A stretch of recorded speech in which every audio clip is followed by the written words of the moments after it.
can change the world.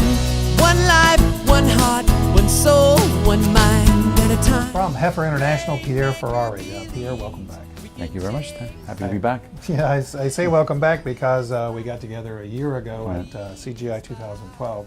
And here at CGI 2013, we're not going to do exactly the same thing that we did last year, but for people who are watching this for the first time, learning about Heifer International, there might be 2 or 3 people on the planet who don't know about Heifer. What is it that you guys do? So our mission is to end poverty and hunger and do it in an ecologically sensible way. Want to cool the planet, essentially what we want to do. So we're working with smallholder farmers, of which there are about 650 million in the world, and we're working to improve the productivity so that their nutrition, their assets, the ecological balance of those farms are improved, and we do that through social capital, both cognitive and institutional. We change the culture, we hope, with the community to change that culture, and then we engage women in a very deep way so that all of these activities can then improve productivity for the farms, which then allows the farmers to have some surplus, feed themselves, and sell. That's what we do. And the interesting thing about it is that you just didn't start yesterday. We're about to celebrate our 70th anniversary, and in fact I was just talking to an older supporter of ours who is in Germany right now and meeting with the children of the farmers he helped rebuild their dairy herds back in 1944. Wow. Isn't that incredible? That is incredible. That's just incredible. And he is there with the family celebrating what Heifer did almost 70 years ago. Yeah. Something that I find incredibly interesting about Heifer is that one of the early things was to buy a heifer for somebody instead of just giving them $25 or whatever amount it was. And that's how it grew. The name Heifer International grew because the organization was donating heifers? Yeah, essentially the program was exactly that. It was about rebuilding dairy herds in Eastern and Central Europe after the war. We also rebuilt the dairy herd in the northern island of Japan. We rebuilt the herd in South Korea. We actually brought in a whole bunch of, now they weren't just heifers, there were also bulls in northern India. So we have this long tradition of dealing with the dairy animals. Now since then we've added all sorts of other animals, principally because not all culture deal with dairy, not all farmers can have the land and the capacity with which to deal with a large animal, which is what a dairy cow is. They can deal with rabbits and chickens. On your, so you're basically a livestock assembler, is that what you think? Yeah, essentially we place, well we don't do just livestock, but we work with smallholder farmers. Livestock is very important in the more isolated areas where we work. We tend to work with the poorest of the poor in the farming rural communities, and livestock has a key impact because of the asset aspect of livestock. It's a savings account. It's a place they can rely on for food on a daily basis or income on a daily basis. It's a very different function than just being livestock farmers. Yeah. Interesting thing on your website is that you say is that the gift of an animal, such as a goat, for example, lasts 6 generations. Yeah, we have this. It's a mandated application of our what we call the 12 cornerstones, which is the last component of it is passing on the gift. So we require the recipient to essentially repay the loan, if you like, to its own community. So they receive an animal, and then generation after generation passes on the gift of both the training and the animal. I've just come back from the Philippines. I'm traveling all over from the Philippines, and I attended a ceremony with a community that had 13 passing on the gifts. So the original gift of 40 families is now well over 1,000, and it's just astonishing how they have committed themselves to the set of values that underlie this passing on the gift, and they see the impact it has on the community. It's actually a very beautiful, very moving thing to watch, how the community helps itself by passing on the first female offspring of either the pig or the cow or the goat or whatever animal it is that we place there. There's a lot of solutions that are being offered about people who are in extreme poverty, and one of them being microfinance. And this is a question coming to you from off the grid that you probably wouldn't expect, but what you're talking about is really different from microfinance, isn't it? Yeah. I think there's a utility to microfinance in what we do. For example, once we've trained some of the farmers, they may utilize microfinance to support, let's say, the purchase of seeds or feed for the animal because they see the economic value of doing so. Our view about microfinance is that we prefer the community to save its own money, essentially create its own banking system, as opposed to being dependent on micro lending, which we're mildly concerned that a lot of these communities already have a substantial amount of debt that's not necessarily visible, and adding a debt load to these communities is not helpful. In addition to that, we work rather, and they live in very remote areas where microfinance or micro lending isn't really reaching. So for us, it's very much about self-reliance and generating their own capital to support their own activities. You do have a very wide diversity of things that you work with. For example, clean water. You have clean water projects. What are they? So when you think about the communities we work with, farming communities, they have, and they're very remote. So clean water is important for humans. It's important for the animals. Animals require water that's just as clean as humans. They are just as susceptible to disease. So multi-use water systems is how we approach the water issue. So water for humans, water for animals, and of course water for irrigation. Because again, we're creating a holistic ecological system between the animals. The waste from the animals goes into the farm needs watering to grow the forage as well as food for the humans. That then gets cycled into the animals, and then you have this virtuous, holistic, well-balanced system. So then it all does seem to work together, especially when you talk about women's empowerment. Women's empowerment is not just about the empowerment over their own bodies. It's an empowerment in agricultural life too. So there are 650 million smallholder farmers. We heard today, and the FAO is producing statistics that supports this idea, this data, which 70% of smallholder farmers are actually women.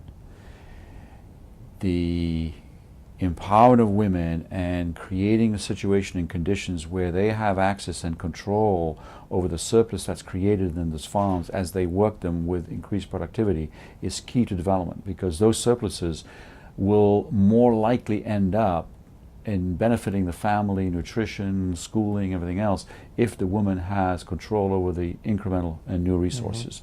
So the empowerment of women is both good from a gender equity point of view, a rights point of view, but it's also tremendously important for the children and their own health. So if you create a set of conditions where gender rights are driven home through the 12 cornerstone work that we do, women can then not only make sure the resources are spent in the right way, but can also impact their own maternal health, their baby's health, baby's nutrition. And the work that we do with the animal is also very important, because animal-based food, whether it be eggs, milk, or animal meat, is highly nutritious and brings in all the micronutrients that are necessary for good cognitive health for children themselves. Women will do that. Do you have to engage in cultural difficulties to help women out, become empowered?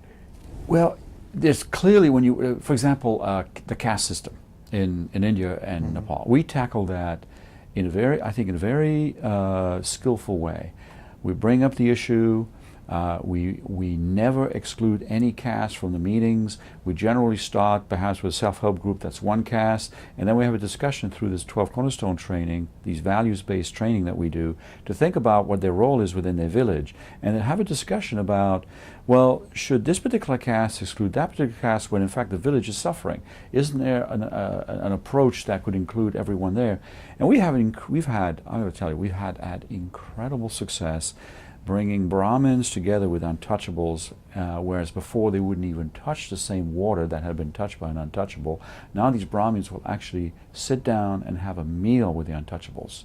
And we have all that documented. It's astonishing change in people when they realize that participating and working together as a village, as a community, they can actually elevate everyone well out of poverty. So it's not forced. It's something that I think is embedded in all of us. And women are substantially more open to having these kind of discussions than the tradition-bound men. You also have something that you work in called sustainable farming. Right. And that means what? Again, it's part of ecological balance, right? So if you've got animals, you've got water, you've got people, is there a way to create a farming set of conditions that are ecological, meaning that the waste from the animals actually recycled back as fertilizer for the farm and or the gardens, and then the growth that's coming out of the farm and the garden is then fed into the animals and the humans. And this particular kind of ecological balance, we have found with the right techniques and the right training, will produce the surpluses that are necessary.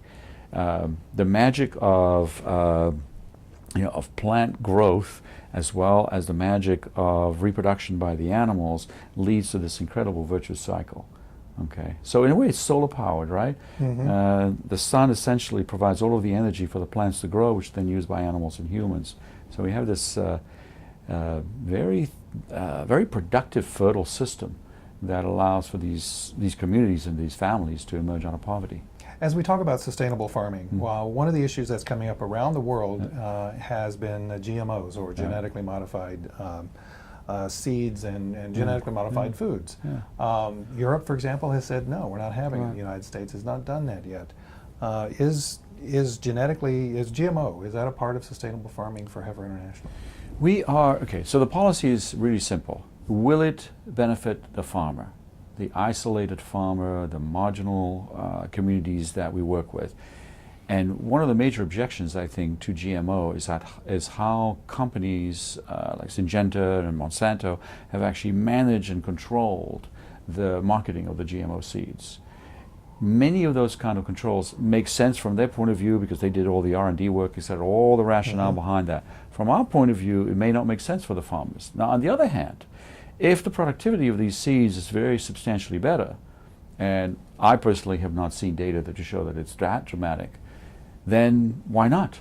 Let's provide the farmers with the best tools possible to improve the productivity. So it's both a social justice issue as well as a science biological issue, and how do these things resolve? I mean, this whole debate, for example, around the yellow rice, the rice that's supposed to contain vitamin A, I believe. There's a lot of data actually the amount of vitamin A in that rice is not particularly high. So why all this research? It's not going to benefit the farmers that much. Now, if I'm wrong about that, then yeah, why not? I mean, you're talking about very rapid differences if indeed the vitamin A dosage in these new rices is indeed better.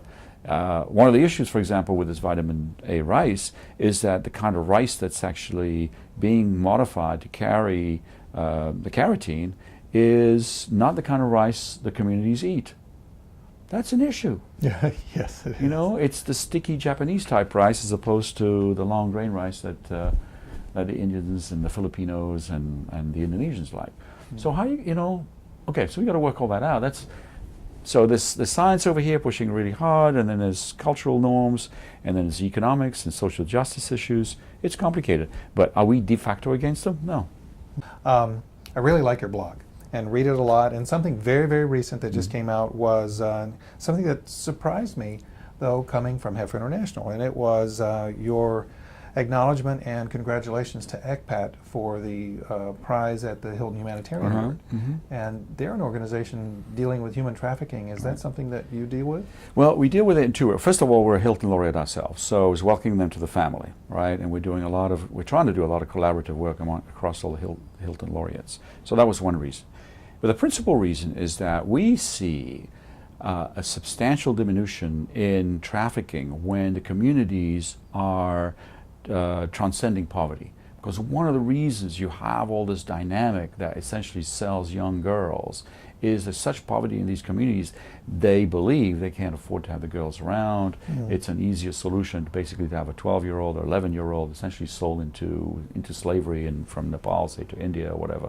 So we think we have one of the solutions to ending that kind of trafficking.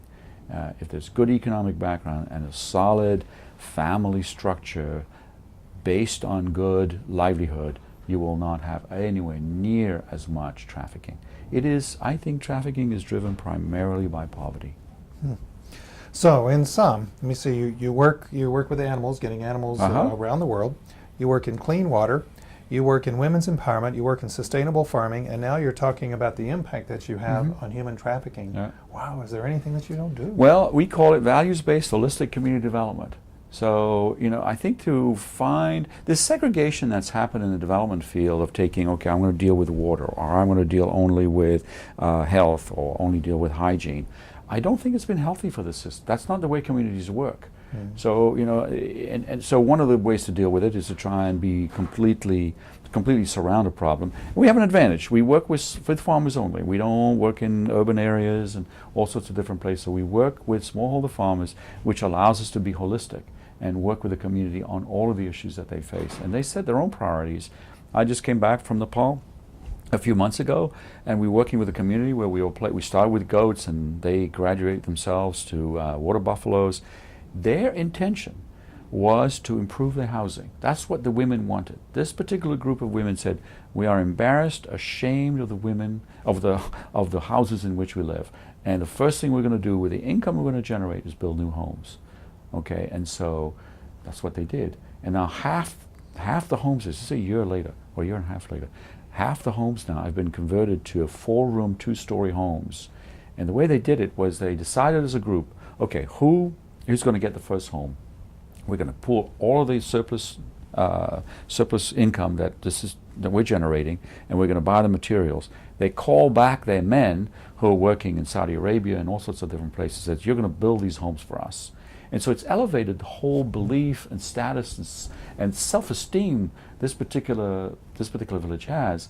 And from that self-esteem and belief in themselves, they've been generating more businesses. It's fascinating how they said, we want to live in great homes. They didn't say we want to take our girls to school or get a better nutrition. We want better homes, and from there, we will build everything else. And that's what happened. It's just amazing. And the homes are great. I mean, they're about 1,100 square feet, 4 rooms, 2 stories, and built by themselves with the materials bought from the goat, the sale of the goat milk, etc. All right, get the Pierre Ferrari Heifer International crystal ball out. Yeah. Look 5 years into the future. Yeah. What do you see for Heifer International?